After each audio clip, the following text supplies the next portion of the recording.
Marizanne, thanks very much for your time. Another semi-final. You've had experiences of semi-finals with both national team and also franchise level as well. Does this one feel any different? Not really.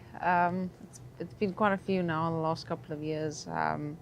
It's always special being in a semi-final, especially for your country. Yeah, looking forward to it.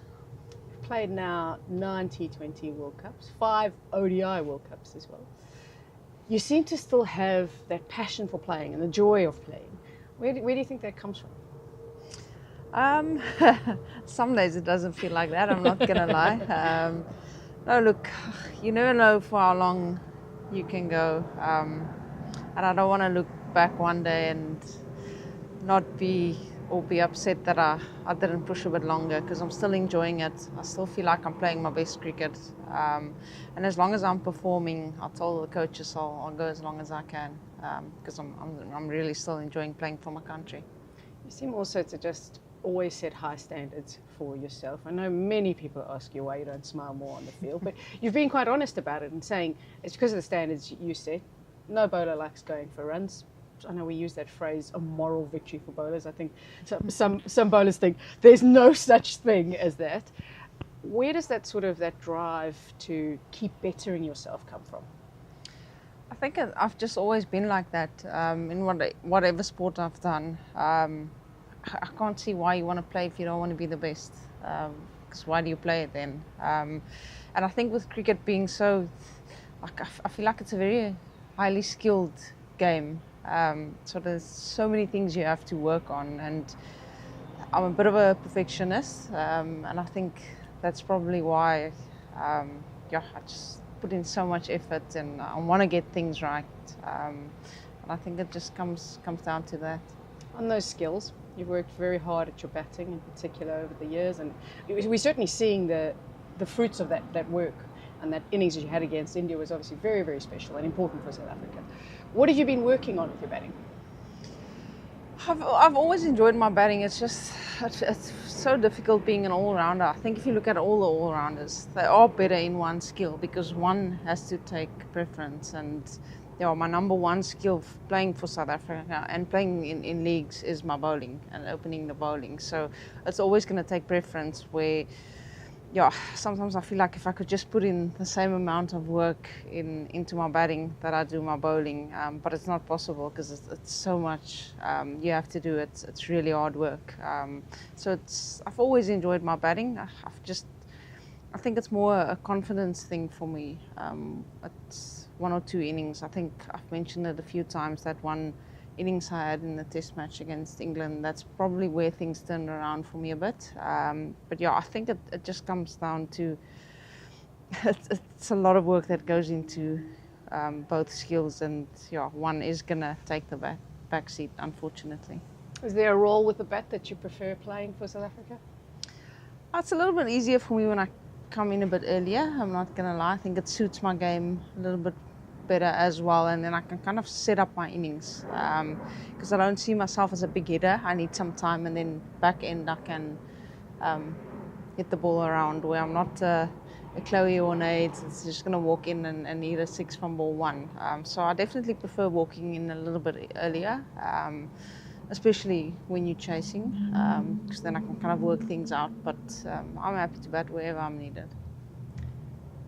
From a perspective of having Shabnim Ismail back, what do you feel that that's done for the team, but also you personally, having someone back that you know so well? Yeah, it's been so good. I feel like the last couple of years, teams have kind of just sat on me a little bit, because they know they don't have to go too high risk, and obviously having Shabby at the other end, you have to make a play. It's T20 cricket, and everyone knows what a world-class bowler she is as well, and we've come a long way. I think we share so many wickets together. It's actually scary. But no, it's just good to have someone. I like players who shows a bit of fight when they're out there on the park, and Shabby's definitely one of them, so really enjoy that.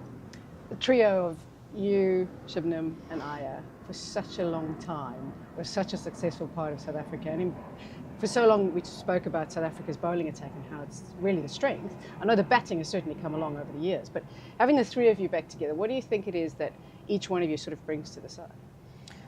I I think it's probably just because we're so different. I'm an outswing bowler, Aya in-swing, and Shibs is just raw pace. So I think that's what works in our favour. We are completely different bowlers, different speeds, and if one of us isn't striking, we know one of the other ones will pick up some wickets. So I think, yeah, it just comes down to that. In terms of yourself, you are very open about the faith that you have and your religion, how important it is to you. Is that something you feel that has sort of brought you through some of the tough times? Yeah, definitely, especially the last couple of years in my career. I probably feel like that was the toughest parts for myself. And even when I'm out in the middle and it's situations where I don't know how we're going to get out of this, I just start praying. And obviously I'm a believer, and it's a big part of my life, and not only on the cricket field and when I'm playing, but when I'm off the field as well. And I'm very close to our team doctor. She's been amazing for me as well. She's obviously a big Christian, and she guides me a little bit. So yeah, it's definitely something that's a major part of my life and my career. Fair to say you're a cricket badger and you watch a lot of cricket? Yeah, too much cricket. And then I start thinking and my head starts running. But I just enjoy cricket in general. How important is it to watch cricket as a player? Because you spend so much time obviously playing the game, training for the game. How important is it to watch cricket? Yeah, I think people don't always realise how much you can learn from watching cricket, whether it's men's or women's cricket. There's a lot you can learn and even try and implement some of it in your own game. So I think, especially in the women's game, how it's grown. If I look at some of the girls now compared to a couple of years ago, you would have girls that would never watch cricket. They didn't know how to read a pitch and things like that. So there's a lot of things you can pick up and learn from. Is that something you pride yourself on, reading a pitch? Because I think as commentators we get it wrong pretty much more often than not. Not really. I just get a feeling of, especially with the ball, with my bowling, I get a feeling of when I know it will nip around a little bit more, when I get that seam movement, or when it's going to be flat and stuff like that. So yeah, I wouldn't say I'm perfect at reading a pitch, but I have an idea. Is there a moment in a game where you go, all right, yeah, the ball's coming out right? Do you have those moments where you feel like, yeah, I know it's coming out right? Yes, for me it's all about rhythm, and yeah, I think that's the biggest thing with me, because my action is so different, and I don't actually watch the batter when I deliver the ball. So it's vital for me, and yeah, it's just, for me it's a feeling thing. You can feel in warm-ups already, okay, it's coming out nicely today, and then you know you'll probably have a good day with the ball. Looking forward, once you decide it's time to hang up your boots, have any plans for yourself? I'll just stay within cricket. I can't see myself doing anything else. Just love the sport and probably be involved in South African cricket. Commentary? No.